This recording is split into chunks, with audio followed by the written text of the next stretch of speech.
கோபிச்செட்டிப்பாளையத்தில் இந்த மாதிரியான பொசிஷனில் நின்றால் கண்டிப்பாக அவருக்கு வந்து திமுக உதவாத பட்சத்தில் செங்கோட்டையன் வெற்றி பெறுறதுக்கு வாய்ப்பு இல்லை. பட் திமுகவுடைய வெறித்தனம் எப்படி இருக்கும்னா, தாவேக்கா ஒரு தொகுதியில் கூட வெற்றி பெறக்கூடாதுன்னு. எப்படி தேமுதிக வந்து அவருடைய பையன் 4000 வாக்கு வித்தியாசம் பாராளுமன்றத்தில் தோக்கும் போது அந்த ஒரு தொகுதியை எனக்கு விட்டு கொடுங்கன்னு கேட்கும்போது இல்லை 40க்கு 40 தான் 30 வாங்குறாங்கன்னா அது அதிமுக கோட்டையா இருக்கும். இல்லை சில தொகுதியில் அவங்க 30 வாங்குறாங்கன்னா திமுக கோட்டையா இருக்கும். அதனால வாங்கலாம், பட் சீட்டெல்லாம் ஜெயிக்க முடியாது. அது ரொம்ப தெள்ள தெளிவாக வந்துடுச்சு. அண்ணனும் அமைதியாக தன் வேலையை பார்த்துட்டு ஜனநாயகம் படத்தையாவது ரிலீஸ் பண்ணி இந்த அவங்களுடைய ரசிகர்களுக்கு ஒரு புத்துணர்வு கொடுப்பதற்கு ஏதாவது பண்ணாருன்னா வாய்ப்பு இருக்குது. இல்லைன்னா அனத்தீசியாக தான் ஸ்ட்ரைட்டாக படுத்தா மே 4ஆம் தேதி அன்றைக்கி எந்திரிச்சு அப்படியா இது எனக்கு ஏற்கனவே தெரியுமே. அவனுக்கு கோவம் வருமா வராதா? ஏற்கனவே ஆன்டி இன்கம்பன்சி, இதில் ஆன்டிஸ்லாம் வேறு இன்கம்பன்சி விஜய் கிட்ட போகிறாங்க. அப்போ நீங்கள் உட்காந்துக்கிட்டு இந்த வேலையும் பண்ணீங்கன்னா உருப்படுறதுக்கு வாய்ப்பே இல்லையே. பிஜேபிக்குள்ளே அவருக்கு இந்த பக்கம் சீட்டு கொடுத்துருக்காங்களா, அங்கே உட்கார வச்சுருக்காங்களாங்கிறத பற்றி நானும் நீங்களும் பேசலை. இவர் வெளில வர்றதுக்கான உரிமை இருக்குது, இவர் கருத்துக்களை தெரிவிப்பதற்கான உரிமை இருக்குது. கருத்துக்களை நேர்மையாக தெரிவிச்சிருக்காரு. இது எங்கே போகணுமோ அங்கே போக போகுது. அழுத பிள்ளை பால் குடிக்க போகுது. இவ்வளவுதான் மேட்டர். இல்லைனாலும் அவருக்கு திறமை இருக்கிறதுனால தானே அவர் கட்சிக்குள்ளே கொண்டு வந்திருக்காங்க. சும்மாவை கொண்டு வந்தாங்க. பாராளுமன்றத்தில் ஒரு தொகுதி எதுக்காக கொடுத்தாங்க? ஆனால் மோடி ஐயாவுடைய அந்த கூட்டத்தில் பார்த்தீங்கன்னா அந்த மரியாதை எங்கே நிற்கணுமோ அந்த இடத்துல ஒழுங்காக நிற்கும். வானதிய மேடத்துக்கு பக்கத்தில் ஒரு லேடி இருக்காங்க, அவங்க யாருன்றதை அறிமுகப்படுத்துகிறாங்க, மோடி பேசுகிறாங்க. அங்கே ஆந்திராவுக்கு போனால் பவன் கல்யாணுக்கு பக்கத்தில் இன்னொருத்தர் நிற்கிறார், அவங்ககிட்ட பேசுகிறார். யார் வர்றாங்க, யாருக்கு என்ன மாதிரியான மரியாதை கொடுக்கணுங்கிறதெல்லாம் ஸ்ட்ராட்டஜைஸ் பண்ணி பிஜேபியில் ஒழுங்காக தேசிய ஜனநாயக கூட்டணி நடக்கும். இங்கே அப்படிலாம் கிடையாது. இப்போ நாம் பார்க்க வேண்டியது இந்த கதையெல்லாம் இல்லை. எந்த தொகுதியில் யார் நிற்கிறாங்க, அவங்களுக்கு எதிராக யார் நிற்கிறாங்க. அதிமுக ஸ்ட்ரைட் ஃபைட்டு குறைந்தபட்சம் 10க்கு 9 தொகுதியில் இருக்கா இல்லையா? அதை பார்த்தீங்கன்னா உங்களுக்கு நிறைய கேள்விகளுக்கு பதில் கிடைக்கும். தொகுதி உடன்பாடு நடந்த பிறகு, தொகுதி பங்கீடு நடந்த பிறகு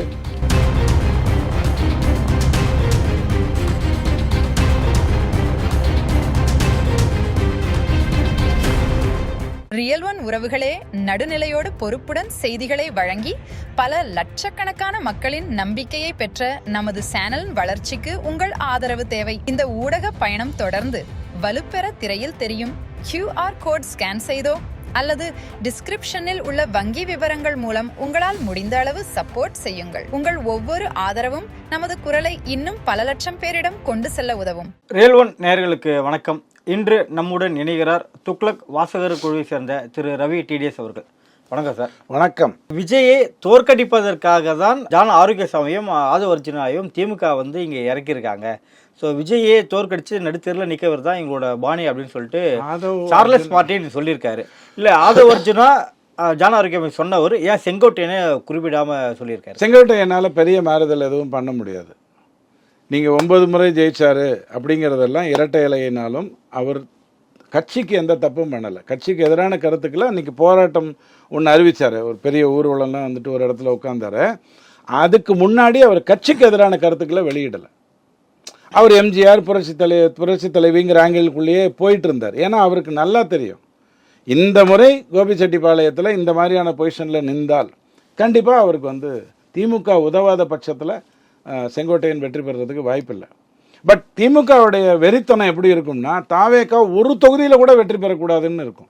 எப்படி தேமுதிக வந்து அவருடைய பையன் 4000 வாக்கு வித்தியாசத்தில் பாராளுமன்றத்தில் தோக்கும்போது அந்த ஒரு தொகுதியை எனக்கு விட்டு கொடுங்கன்னு கேட்கும்போது இல்லை 40க்கு 40 தான் அப்படின்னு திமுக அராஜகமாக பேசிச்சோ, அந்த அராஜகத்தை இந்த இடத்துல கொண்டு வரும்.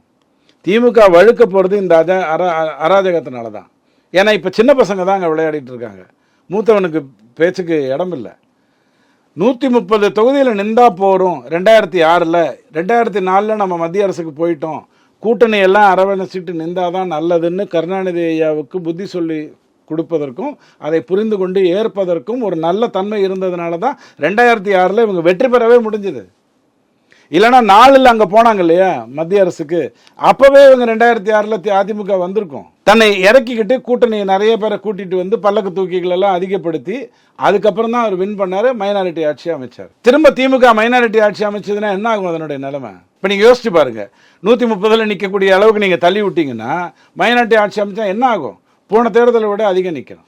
அப்போ இருக்கிறவனெல்லாம் மிரட்டணும். இல்லை சார்லஸ் மார்ட்டிஸோட கூற்றை இது எப்படி பார்க்குறீங்க? பாருங்கள் சார், தாவேக்கால இருந்து வரக்கூடிய எந்த கருத்துக்கும் பதில் சொல்ல வேண்டிய அவசியமே இல்லை. உங்கள் பிசினஸ் இன்னும் அதிக மக்களை சென்றடைய வேண்டுமா? இன்றைய டிஜிட்டல் உலகில் சரியான ப்ரமோஷன் தான் வெற்றியின் முதல் படி. தமிழகம் முழுவதும் பல லட்சக்கணக்கான பார்வையாளர்களை தினமும் சென்றடையும் ரியல் ஒன் யூடியூப் சேனல்களில் உங்கள் பிசினஸ் இனி எல்லோரும் அறியட்டும்.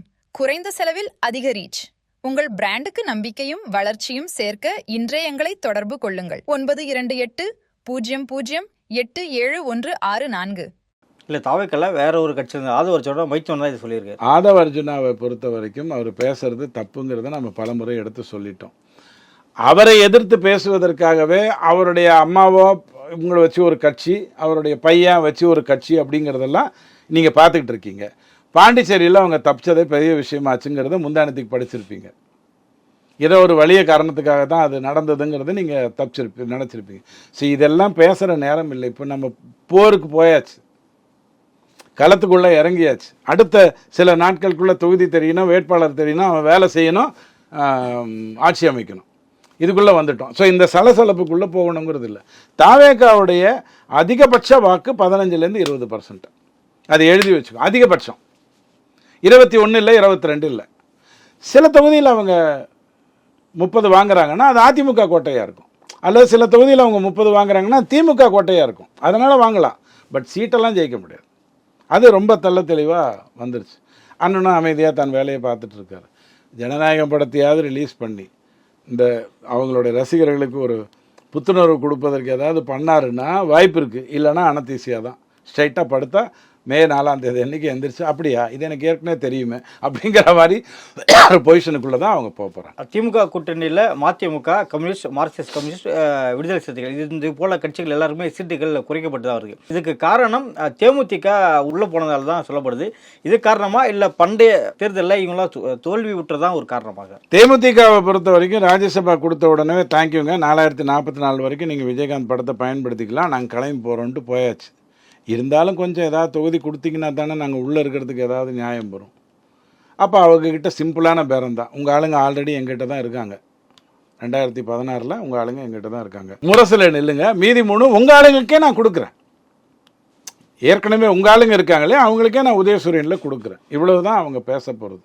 அதோட மேட்ரு முடிஞ்சு. அங்கே பெரிய விவாதம்லாம் இல்லை. முக்கியமான ஒரு மேட்ரு, நோட்டு மேட்ரை கரெக்டாக நோட்டில் எழுதி நோட்டில் வாங்கிட்டு அது போட்டு அது வந்து தனியாக நடந்திருக்கும், ஆல்ரெடி நடந்திருக்கும். ஸோ தேமுதிக ஒரு காரணம் இல்லை. திமுக பயந்து போய் உலகத்தில் தோன்ற போகிற கட்சிகள் எல்லாம் எப்படியாவது உள்ளே கொண்டு வரணும், ஒரு பக்கம் விஜய் தொல்லை பண்ணுறாருன்னு சொல்லிட்டு தான் எல்லாரையும் உள்ளே கொண்டு வரணும். ராமதாஸை உள்ளே கொண்டு வரணும், சசிகலா உள்ளே கொண்டு வரணுங்கிற அளவில் வெறித்தனமாக இருந்தாங்க. ஆனால் நாம் என்ன சொன்னாலும் இவங்க கேட்பாங்கன்னு நினச்சாங்க. 2011 இதே தப்பை தான் பண்ணாங்க. 2016 இதே தப்பை இன்னும் முட்டாள்தனமாக பண்ணாங்க. 2 வாட்டியும் தோத்தாங்க, திரும்பவும் தோக்க போகிறாங்க. நீங்கள் தலைவன்கிட்ட எதை வேணாலும் பேச வச்சிடலாம். உள்ளே போகும்போது நான் என்ன பண்ணுவேன் தெரியுமா, எல்லாம் 12 தான், அதுக்கெல்லாம் குறைஞ்சி வரவே மாட்டேன்னு உள்ளே போய் வச்சுட்டு வெளில வரும்போது அது மாதிரி இப்படி அது அப்படின்னு பேச வச்சிடலாம். தலைவனை பேச வைக்கலாம். தொண்டனுக்கு கடுப்பாகவும் ஆகாத. அவன் என்ன ஹேர் கட்டிங் பண்ணுறதுக்கு அரசியலில் இருக்கான். அவனுக்கு கோவம் வருமா வராதா? ஏற்கனவே ஆன்டி இன்கம்பன்சி, இதில் ஆன்டிஸ்லாம் வேறு இன்கம்பன்சி விஜய் கிட்ட போகிறாங்க. அப்போ நீங்கள் உட்காந்துக்கிட்டு இந்த வேலையும் பண்ணீங்கன்னா உருப்படுறதுக்கு வாய்ப்பே இல்லையே. சரத்குமார் ஒரு கலந்தாய்வு கூட்டத்தை கூட்டியிருக்காரு, ஆதரவாளர்கள்லாம் கூட்டி. இது வந்து பாஜகவுக்கு ஒரு நேரடியான ஒரு சபிக்கையா, எனக்கு இன்னும் ஆதரவாளர்கள் இருக்காங்க, சீட்டு கூட்டுகள்லாம் நான் தனியாக போயிடுவேன் அப்படின்னு ஒரு மிரட்டலாம். இது பாருங்க, அவர் வந்து பேசும்போதே கடைசி லைனில் அழகாக முடிச்சுட்டார். நான் என் கோபத்தை காட்டலை, ஆதங்கத்தை காட்டுகிறேன். என்னால் 10 கத்தி சுத்த முடியும், நீங்கள் 7.25 கத்தி தான் கொடுக்குறீங்க, அது கூட வாங்கிட்டு போயிட்டீங்க, இப்போ 1 கத்தி தான் கொடுத்துருக்கீங்க அப்படிங்கிறதெல்லாம் இப்போ அவர் பிஜேபிக்குள்ளே தானே இருக்கார். பிஜேபியில் தான். ஸோ நீங்கள் அதை தனி கட்சியாக பார்க்கக்கூடாது. இல்லை, இப்போ வாழ்வுரிமை வந்து வெளில போனதுங்கிறது வந்து திமுகலேருந்து வெளில போய் வன்னியர் வாக்கை கவுத்து விட்டுட்டு திருப்பி 2029 வர்றதுக்காக அவர் போயிருக்காரு. பிசிகா என்ன பண்ண போகிறாருங்கிறது ஐ திங்க் இன்றைக்கோ நாளைக்கு காலையிலக்குள்ளே தெரிஞ்சிடும்னு நான் நம்புகிறேன். பியூஷ் கோயல் பேசுனதுக்கப்புறம் தெரிஞ்சிடும்னு நான் நம்புகிறேன். அப்போது இவர் வந்து தன்னுடைய கருத்துக்களை எனக்கு எந்த ஒரு பொறுப்பையும் கொடுக்காமல் இருக்கீங்க. இன்னும் எத்தனை நாள் இருக்குது தேர்தலுக்கு? அப்போ அவர் தன்னுடைய நியாயத்தை எடுத்து சொல்கிறார். அழுத புள்ள பால் குடிக்குங்கிறது கரெக்டான விஷயம்னா அவர் அழுதாரு, பால் குடிக்க போகிறார். இதில் ஏதாவது தப்பு இருக்கா? அவர் எங்கேயாவது இந்த கட்சிக்கு எதிராக மோடிக்கு எதிராக சரத்குமார் வெளியே வந்தா கூட பாஜக பலவீனப்பட வாய்ப்பு இருக்கா? இங்க பாருங்க, நாம பேசிட்டு இருக்கிறது சரத்குமார் வந்து பேசிய அந்த நிகழ்ச்சியை பற்றி. பிஜேபிக்குள்ள அவருக்கு இந்த பக்கம் சீட்டு கொடுத்துருக்காங்களா, அங்க உட்கார வச்சிருக்காங்களாங்கிறத பத்தி நானும் நீங்களும் பேசல. இவர் வெளில வர்றதுக்கான உரிமை இருக்கு, இவர் கருத்துக்களை தெரிவிப்பதற்கான உரிமை இருக்கு, கருத்துக்களை நேர்மையா தெரிவிச்சிருக்காரு. இது எங்க போகணுமோ அங்க போக போகுது, அழுத பிள்ளை பால் குடிக்க போகுது, இவ்வளவுதான் மேட்டர். இல்லைனாலும் அவருக்கு திறமை இருக்கிறதுனால தானே அவர் கட்சிக்குள்ள கொண்டு வந்திருக்காங்க, சும்மாவை கொண்டு வந்தாங்க. பாராளுமன்றத்தில் ஒரு தொகுதி எதுக்காக கொடுத்தாங்க? அங்கே உடைத்தது எல்லாருமே சேர்ந்து தானே உழைச்சிங்க, வாக்கு வித்தியாசம் தெரியும் இல்லை. அப்போ என்ன கொடுக்கணுங்கிறது கரெக்டாக பிளான் பண்ண போகிறாங்க, அதில் எந்த மாற்று கருத்தும் இல்லை. பொறுப்புகளை கொடுக்கவில்லைங்கிற அடிப்படையில் தான் அவர் பேசுகிறாரு. கொஞ்சம் அப்படியே இதெல்லாம் ஒரு வாரம் ஒதுக்கி வச்சுட்டு ஒரு கருத்தை நான் சொல்கிறேன், அதை புரிஞ்சுக்கோங்க. இது சரத்குமாருக்கு சொல்கிறதா நினச்சிக்காதீங்க. அதாவது பிரபலஸ்தர்களை பொறுத்த வரைக்கும் இப்போ நான் ஒப்பிடுறது எல்லாத்தையும் நீங்கள் நேர்மையாக புரிஞ்சுக்கணும், இல்லைன்னா தப்பாக புரிஞ்சுக்கிற மாதிரி ஆகிடும். இப்போ திருவிழா ஒன்று நடக்க போகுதுன்னா பொட்டிக்கடை வைக்கிறதுலேருந்து கரும்பு விற்கிறவங்கலேருந்து கூத்தாடுறவங்கலேருந்து ஒவ்வொருத்தருக்கும் அந்த இடத்துக்கு வந்தால் ஒரு மிகப்பெரிய லாபத்தை சம்பாதிக்கலாம்ங்கிறது யதார்த்தமான விஷயம் தானே. அவங்க திருவிழாவில் உங்களை என்டர்டெயின் பண்ணிட்டு தானே சம்பாதிக்க போகிறோம், கொள்ளடிக்க போகிறது இல்லையா, பிட்பாக்கெட் அடிக்கிறதுக்காக வரலையே. நான் சொல்ல புரியுதா? அப்போது ஒரு தேர்தல் நடக்குதுன்னும் போது ஒவ்வொருத்தருக்குமே இந்த மாதிரி பிரபலஸ்தர்களுக்குமே ஒரு 15 இடத்துல கூட்டணி அது பேசுறதுக்கு மேடை ஏற்படுத்தி கொடுக்கணும். இவங்கெல்லாம் போய் பேசுறதுக்கு ஏற்படுத்தி கொடுக்கணும். விசுவையா பிஜேபியில் வந்து சேர்றாரு. நேற்றைய தினம்தான் அவரை நம்ம தவற விட்ட தினம். விசுவையா பொறுத்தவரைக்கும் பிஜேபிக்குள்ளே வர்றாரு, வாங்க வாங்க வாங்க எல்லோரும் ஃபோட்டோ எடுத்துக்கிட்டாங்க. அதுக்கப்புறம் அவருக்கு ஒன்றுமே வாய்ப்பே கொடுக்கல, எங்கேருந்தும் அழைப்பு இல்லை. அவர் புலம்புறாரு, மேடையிலேயே சொன்னார். எச்ராஜா ஐயா ஒரு போராட்டம் நடத்தினார் அந்த கோவில் விஷயத்தில், அந்த இடத்துல மேடையிலேயே சொன்னார், எதையாவது பண்ணுங்க, 4 இடத்துல போய் பேசினா தானே நல்லது. ஏன்னா இப்போ இவர் போறாருன்னா அங்கே ஒரு கூட்டம் கூடும், அங்கே பேசப்படுகின்ற பொருள் போய் சேரும். இவர் பேச வர்றாருன்னா அதுக்கு முன்னாடி 5 பேர் பேசுவாங்க, அதுக்கப்புறம் ஒரு இவரை விட ப்ராபப்ளி பெரிய தலைவர் ஒருத்தர் வந்து பேசுவாங்க. இது நடக்கணும். இப்போ இதெல்லாம் இந்த 15-20 வருஷமா இதெல்லாம் நடக்கவே மாட்டேங்குது. யாராக இருந்தாலும் சைடில் வர்ற அளவுக்கு ஆகிடுது. ஆனால் மோடி ஐயாவுடைய அந்த கூட்டத்தில் பார்த்தீங்கன்னா அந்த மரியாதை எங்கே நிற்கணுமோ அந்த இடத்துல ஒழுங்காக நிற்குது. வானதிய மேடத்துக்கு பக்கத்தில் ஒரு லேடி இருக்காங்க, அவங்க யாருன்றதை அறிமுகப்படுத்துகிறாங்க, மோடி பேசுகிறார்.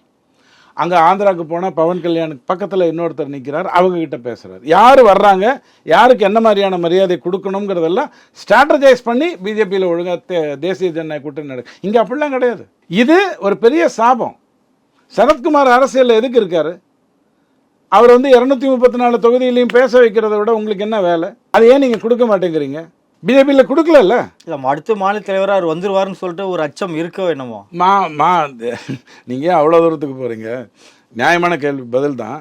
இப்போ தொலைக்காட்சி விவாதங்களில் நம்மளை விட ஒருத்தன் போய் கலந்துட்டான்னா அவன் பெரிய ஆள் ஆகிட்டான்னா நான் கீழே வந்துடுவேன். அதனால் அவனை வரவிடாமல் பார்த்துக்கணும். சரி, நீயாவது போய் ஏதாவது பேசுவியா? இல்லை, எனக்கு வேறு வேலை இருக்குது, கட்சியில் போய் தாஜா பண்ணி சீட்டு வாங்கணும். இப்படி ஒரு அசிங்கம் பிஜேபியில் மட்டும் இல்லை, எல்லா கட்சியிலையும் நடக்குது. எவனையும் வளர விடக்கூடாதுங்கிறது நடக்குது. அதனுடைய வெளிப்பாடு தான் நீங்கள் சரத்குமார் விஷயத்தில் பார்த்ததே ஒழிய தொகுதி உடன்பாடோ அல்லது தொகுதி கொடுக்கணுங்கிறதோ அடிப்படையில் இல்லை. இப்போ திமுகவில் 22 கட்சி இருக்குல்ல சார், எத்தனை கட்சிக்கு சீட்டு கொடுத்துருக்காங்க? போன முறை அதே 10னுடைய 10 தான், அன்றைக்கி சாப்பிட்டதுனுடைய 10 தான் இன்றைக்கி உட்காந்து கழுவிட்டு இருக்கிறீங்க. அப்போ அந்த 22 கட்சி எதுக்கு நிற்கிறான்? சாம்பரம் வீசத்துக்கா? இல்லை, அவங்க சின்னத்தில் கொஞ்சம் பேர். இந்தாங்க, சின்னது பெருசு. ஒரு ஏரியாவில் ஒருத்தன் பெரிய ஆளுங்கிறதுனால தானே அவனை கூப்பிட்டு வர்றீங்க. ஒரு கவுன்சிலர் ஒரு வார்டரை ஒழுங்காக பார்த்துக்கிறான்னு தெரிஞ்சால் தானேங்க நீங்கள் அந்த தொகுதியில் எம்எல்ஏ ஆக முடியும். அப்போது ஒரு ஆளுக்கு என்ன மரியாதை கொடுக்கணுமோ அதை கரெக்டாக கொடுக்கல அப்படின்னு சொன்னால் அது இந்த 25 வருடமாக இது நடந்துகிட்ருக்கு, இந்த மாதிரியான முட்டாள்தனம். இப்போ நாம் பார்க்க வேண்டியது இந்த கதையெல்லாம் இல்லை. எந்த தொகுதியில் யார் நிற்கிறாங்க, அவங்களுக்கு எதிராக யார் நிற்கிறாங்க. அதிமுக ஸ்ட்ரைட் ஃபைட்டு குறைந்தபட்சம் 10க்கு 9 தொகுதியில் இருக்கா இல்லையா?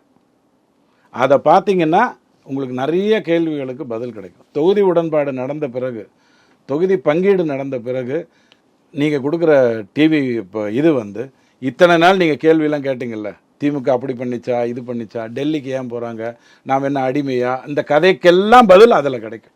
டெல்லின்னு பேர் சொன்னாலே முதல்வர் ஸ்டாலின் அவர்கள் பயப்படுறாரு அப்படின்னு பாஜக மாநில தலைவர் நைனா நாகேந்திரன் சொல்லியிருக்காரு. எதை வச்சு அப்படி சொல்லியிருக்காரு? என்ஐஏ வந்து டெல்லியிலேருந்து தான் இயங்குது, தமிழ்நாட்டுக்குள்ளே வராமல் தடுத்து. என்டிஏவும் அங்கே தானே இயங்குது. இல்லை பாருங்க, நான் வந்து பல காரணங்கள் உங்களுக்கு சொல்கிறேன். என்ஐஏ அங்கேருந்து தான் இயங்குது, இங்கே தமிழ்நாட்டுக்குள்ளேயும் வந்தாச்சு. இந்த பிரிவினைவாத சக்திக்கு பின்னாடி இருக்கிற கும்பல் எல்லாம் தூக்கி போட்டு மிதிச்சிட்டு இருக்கு. ஈடியும் அங்கேருந்து தான் இயங்குது, இந்த இடத்துல வந்தாச்சு. ஸோ அப்படித்தான் நீங்கள் ஒவ்வொன்றா பார்த்தீங்கன்னா தனக்கு எவெல்லாம் வாட் இஸ் யுவர் நேம்னு ஒரு கேள்வியை கேட்டாலே ஸ்டாலின் ஐயா கோவம் வந்துடும். என் பேரை கேட்கிறாயா, நான் யார் தெரியுமான்னு. பேரை தானேங்க கேட்டேன், சொல்லி தொலைக்க வேண்டியது தானேன்னு கேட்குற அளவுக்கு அவனுக்கு கடுப்பில் இருக்கானுங்க, தோக்க போகிறோங்கிற ஒரு எண்ணத்தை. ஸோ இது எல்லாமே டெல்லியில் இருக்குங்கிற அடிப்படையில் போகிறாங்க. அறிவாலயத்துக்கு அதே மாதிரி கெட்ட பேர் இருக்காதா? கூட்டணியில் இருக்கிற கட்சிகள்லாம் அறிவாலயத்துக்கு எதுக்குங்க நாங்கள் போகணுன்னு கேட்கலாம்ல? அறிவாலயம் என்ன அவ்வளோ பெரிய இடமா? கேட்கலாமா இல்லையா? அங்கே தாங்க இயங்குது, அங்கே தான் நீங்கள் போகணும். பயப்படுறது அங்கேருந்து ஆள் வர்றதுனால தான். இங்கே தமிழ்நாட்டுக்குள்ளே பேச்சுவார்த்தை நடந்தால் நீங்கள் முதல்ல கேட்ட கேள்விக்கு இப்போ நான் பதில் சொல்லிடுறேன். தமிழ்நாட்டுக்குள்ளே பேச்சுவார்த்தை நடந்தால் தன்னுடைய ஆளுங்களையே உள்ளே விட்டு வேஷ்டிக்கு உள்ளெல்லாம் கேமராவையும் ஆடியோவையும் வச்சு விட்டுட்டு, இப்போ ராமதாஸையா சீட்டு கடியிலேருந்து எடுத்து காட்டினார்ல, என் பையன் வச்சுட்டு போயிட்டான்னு. இவங்க அனுப்பிச்ச 4 ஆள் தான் அதை வச்சுருப்பாங்க.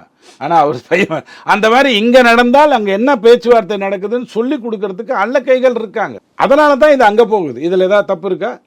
திருட மட்டும்தான் எப்படி திருடணும்னு திட்டம் போடணுமா? போலீஸ் எப்படி பிடிக்கணுங்கிறதுக்காக திட்டம் போடக்கூடாதா? நடப்பு அரசியல் குறித்து பல்வேறு கருத்தில் பஞ்சமிக்க ரியல் ஒன் உறவுகளே, நடுநிலையோடு பொறுப்புடன் செய்திகளை வழங்கி பல லட்சக்கணக்கான மக்களின் நம்பிக்கையை பெற்ற நமது சேனலின் வளர்ச்சிக்கு உங்கள் ஆதரவு தேவை. இந்த ஊடக பயணம் தொடர்ந்து வலுப்பெற திரையில் தெரியும் QR கோட் ஸ்கேன் செய்தோ அல்லது டிஸ்கிரிப்ஷனில் உள்ள வங்கி விவரங்கள் மூலம் உங்களால் முடிந்த அளவு சப்போர்ட் செய்யுங்கள். உங்கள் ஒவ்வொரு ஆதரவும் நமது குரலை இன்னும் பல லட்சம் பேரிடம் கொண்டு செல்ல உதவும். உங்கள் பிசினஸ் இன்னும் அதிக மக்களை சென்றடைய வேண்டுமா? இன்றைய டிஜிட்டல் உலகில் சரியான ப்ரமோஷன் தான் வெற்றியின் முதல் படி. தமிழகம் முழுவதும் பல லட்சக்கணக்கான பார்வையாளர்களை தினமும் சென்றடையும் ரியல் ஒன் யூடியூப் சேனல்களில் உங்கள் பிசினஸ் இனி எல்லோரும் அறியட்டும். குறைந்த செலவில் அதிக ரீச். உங்கள் பிராண்டுக்கு நம்பிக்கையும் வளர்ச்சியும் சேர்க்க இன்றே எங்களை தொடர்பு கொள்ளுங்கள். 9280087164.